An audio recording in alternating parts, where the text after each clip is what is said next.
This project started out like many of my projects using CAD for the design. I had these old hardwood boards and they were very flat and had lovely straight grain.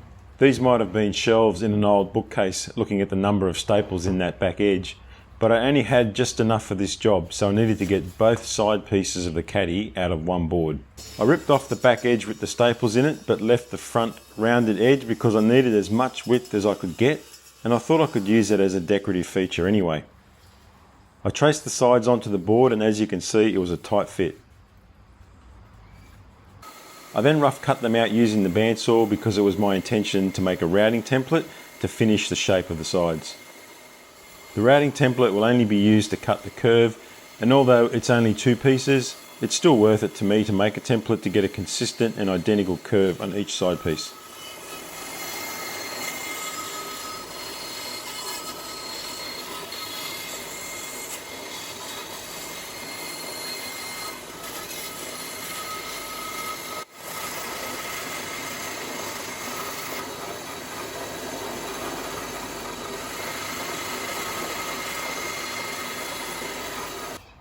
I marked out the template on some 6mm MDF and cut it out off camera. The curve was cut on the bandsaw and sanded smooth by hand. I attached the template to the side pieces using nails, and they were placed where the tray will be installed, so the nail holes will just get covered up. I used a double bearing flush trim bit in the router table so I could cut half of the curve at a time, making sure to cut with the grain only. Trying to cut against the grain could end in disaster, with the router bit catching one of the grain lines and ripping the board in half. Don't do that. You can see the timber starting to splinter out as I get near the centre of the curve. The beauty of a double bearing bit is that you don't have to reposition the template on the workpiece. Just flip it over and use the other bearing.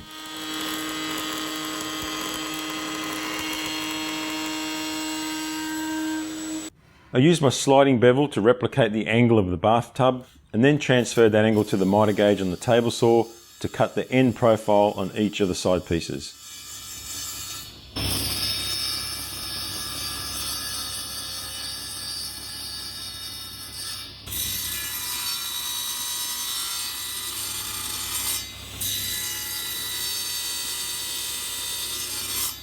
I finished off the corners with a handsaw and chisel.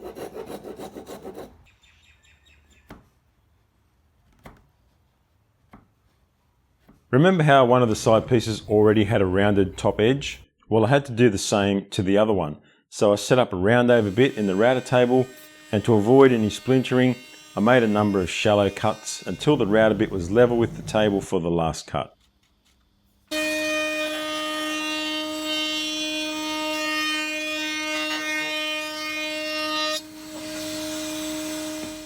I reckon that's a perfect match. I gave the pieces a good sanding to remove the old finish, and then a very small round over to ease any sharp edges.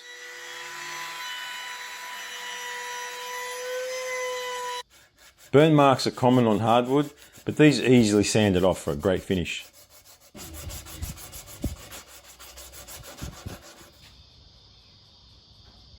Time to make up the tray part of the Caddy, and I needed to edge glue 2 pieces together, so I started by trimming the other 2 boards to length and then ripping them to rough width by removing the stapled and rounded edges.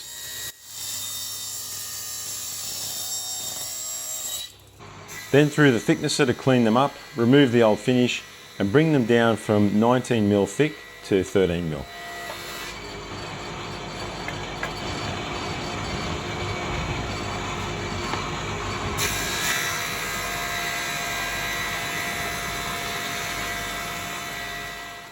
I struggled a little finding a good match between the 2 boards that I was happy with, and I think it was the contrast between just having 2 wide boards next to each other. So in the end I decided to rip one in half and add a narrower piece to each side of a wider piece, and I like that much better.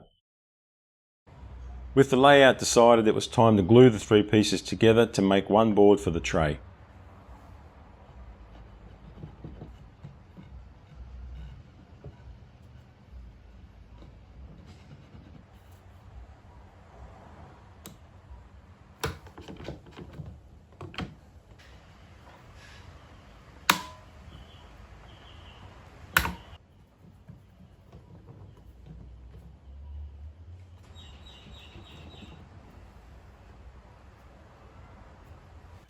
I let the glue set up for about an hour or so and then went back and cleaned up the majority of the glue squeeze out with an old chisel. There were a couple of defects in the boards which I didn't mind at all, so I filled the gum vein with clear CA glue and used the dark brown on the nail holes. You'll see in the finished item that the tray is narrower because we thought it was a bit too wide, so those nail holes ended up getting cut off.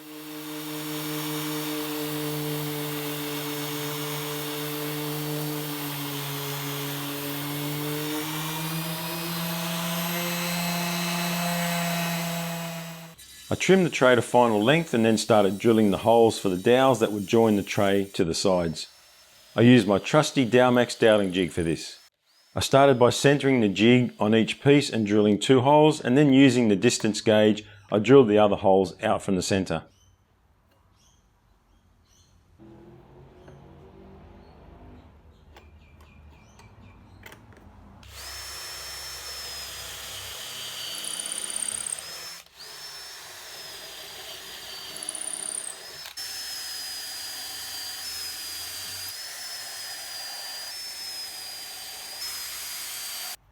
Time to assemble the caddy, and because the Dowmax is so accurate, this was an easy glue up.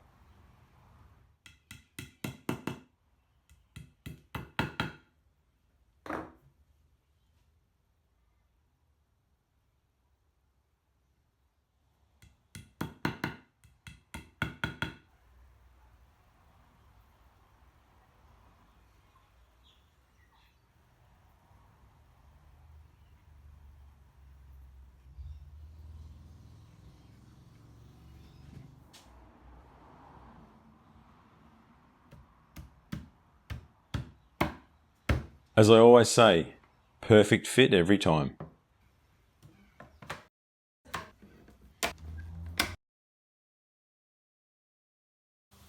Once the glue had set, it was time to finish this thing, and I went with a beeswax finish from Mind Your Beeswax. I love this finish, and it's made in Australia by a small business in South Australia from local beeswax. Just rub it on, and after a few hours, buff it off to a beautiful smooth finish.